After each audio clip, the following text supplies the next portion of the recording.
안녕하세요. 오직예수TV 김장입니다. 이번 주 교회를 통해 저희에게 주신 하나님의 말씀은 마태복음 6장 21절 보시기에 좋은 것으로 제대로 종교성 구별하기란 제목으로 말씀 전하셨습니다.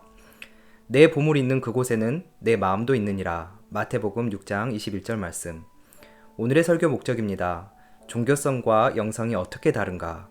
종교성에서 돌이켜 영성으로 가게 하는 것입니다. 썩어지지 아니하는 하나님의 영광을 썩어질 사람과 새와 짐승과 기어다니는 동물 모양의 우상으로 바꾸었느니라. 로마서 1장 23절 말씀.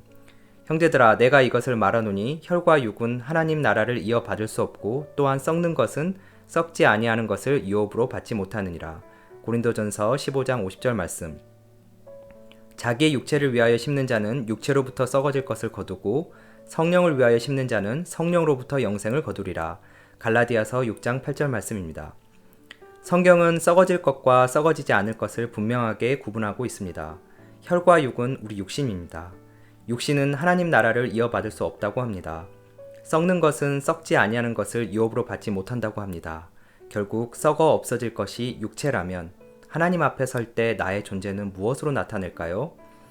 세상에서는 나의 신상과 이력서가 곧 나라고 하는데 하나님 앞에 가서는 별 의미가 없다고 합니다. 그럼 무엇을 통해 나의 나됨을 나타낼 것인가? 영성입니다. 영성은 특질화된 성향, 특별하게 규정된 성품입니다. 특질화된 성품이란 관계 속에서 형성된 성품입니다. 아버지에게 있는 부성은 자녀와의 관계 속에서 형성된 특별한 형질과 성품입니다. 마찬가지로 영성은 하나님과 특별한 관계 속에서 형성된 속성입니다. 어떤 사람은 예수 믿어도 돈에 대한 특별한 특질을 가지고 있습니다. 돈성입니다. 자녀에 대해 특질화된 성품을 가진 사람도 있습니다. 자녀의 일거수일투족으로 마음과 감정이 움직이고 흔들립니다. 그러나 결국 나란 존재가 주님 앞에 섰을 때 주님께서 보시는 것은 영성입니다.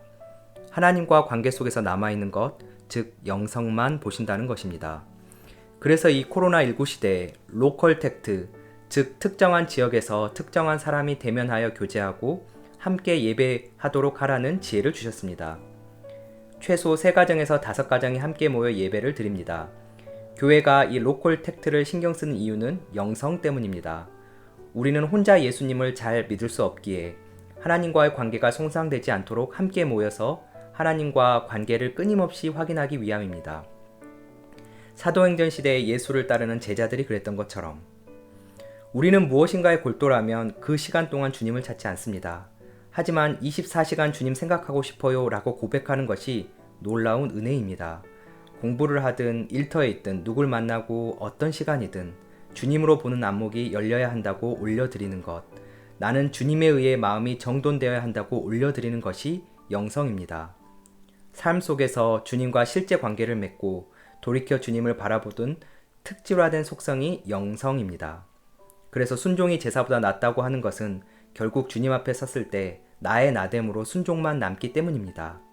주님께 듣고 새기고 따라간 것만 남기 때문에 순종이 복인 것입니다. 그럼 종교성은 무엇일까요? 종교성도 주님을 향한 열심이 있습니다. 그런데 종교성은 주님을 추구하기보다는 다른 무엇 때문에 주님을 추구합니다. 살이 된 자녀, 피부치인 자녀가 잘못되는 것을 볼 수 없기에 주님께 열심을 부리는 것이 종교성입니다. 자녀가 먼저인 것입니다. 주님께 열심내게 하는 그 무엇이 떠나가지 않는 한 영성은 드러나지 않습니다.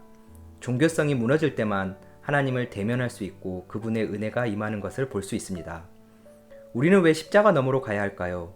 오늘 말씀 보물 있는 그곳에 내 마음도 있다는 것은 십자가 너머에 구원이 있고 그것이 우리 마음 두어야 할 보물이라는 것입니다. 구원은 사랑하는 내 아버지 품에 안기는 것입니다. 아버지를 만나는 것입니다. 그것이 보물이라는 것이 확증된 사람만 십자가 너머를 생각합니다. 그런데 십자가 너머에 대한 간절함이 왜 없을까요? 보물을 믿지 못하고 나에게 실제되지 않았기 때문입니다. 바로 종교성 때문입니다. 매개체를 통해 주님을 바라보는 것이 종교성입니다. 자식, 삶의 위치, 경제, 행복, 돈 때문에 주님을 믿고 있는 것입니다. 보물이 이 세상에 여전히 있기 때문에 십자가 너머에 있는 보물을 볼 수도 없고 찾을 수도 없습니다. 우리가 흔히 하는 말 중에 이것만 이루어지면 더 바랄 것 없겠다. 이번 위기만 넘어가면 내 자녀가 이 학교에 들어가기만 하면 더 바랄 것 없겠다고 합니다. 아닙니다. 더 바라게 되는 것이 우리입니다. 절대 만족되지 않습니다. 실제 보물인 주님과의 관계, 그 특질로 들어가지 않으면 결코 만족될 수 없습니다. 그 종교성이 예수님의 이름으로 무너질 때만 영성이 발현됩니다. 왜 예수님께서 꼭 십자가에서 죽지 않으면 안 되었을까? 우리는 예수의 죽으심으로 죄사함을 받았음에도 여전히 이 세상에서 보물을 찾는 존재입니다. 그 종교성으로는 아버지를 볼 수 없기 때문에 이 세상에 대해 죽음으로 하나님과의 관계 속에서만 발휘되는 영성을 드러내신 겁니다. 그래서 주님은 십자가에서 죽으셔야 했습니다. 이것이 보여져서 어서 빨리 십자가로 달려가 예수님과 함께 죽고 이 세상에 보물 없구나. 이제 나는 영성의 사람으로 십자가 너머를 바라볼 거야. 라고 고백하는 저와 여러분 되기를 축복합니다. 오늘의 말씀 결론입니다. 영성이란 삶에서 하나님과의 실제 관계 속에서 형성된 특별한 속성이었습니다. 주님 앞에 설 때 나의 나됨은 영성으로만 드러납니다. 종교성이란 돈, 자녀, 성공이란 매개체를 통해 주님을 바라보는 것이었습니다. 보물이 있는 그곳에 내 마음도 있다는 것은 십자가 너머에 있는 아버지 품이 보물이라는 것을 내 마음에 두는 것이었습니다. 종교성이 떠날 때만 영성이 드러납니다. 그때 마음이 진짜 보물을 보게 되는 것입니다. 저에게 깊은 울림을 주었던 한 부분 소개하고 이 영상을 마칩니다. 오늘도 오직 예수입니다. 감사합니다. 십자가는 세상의 끝에서만 만날 수 있습니다. 이 십자가를 통과했다는 것은 세상이 끝났다 그 뜻입니다. 세상에 대해서 죽었다가 십자가입니다. 그리고 십자가의 자리는 세상의 끝자리라는 겁니다. 그때에만 영성이 무엇인지 깨달아집니다. 그때에만 하나님과 특별하게 특질화되어진 속성, 영성이 발현되어지기 시작합니다. 근데 세상이 끝을 경험하지 못한 분들은 종교성은 있을 수 있어요. 종교성을 가지고 하나님께 열심을 부릴 수 있고요.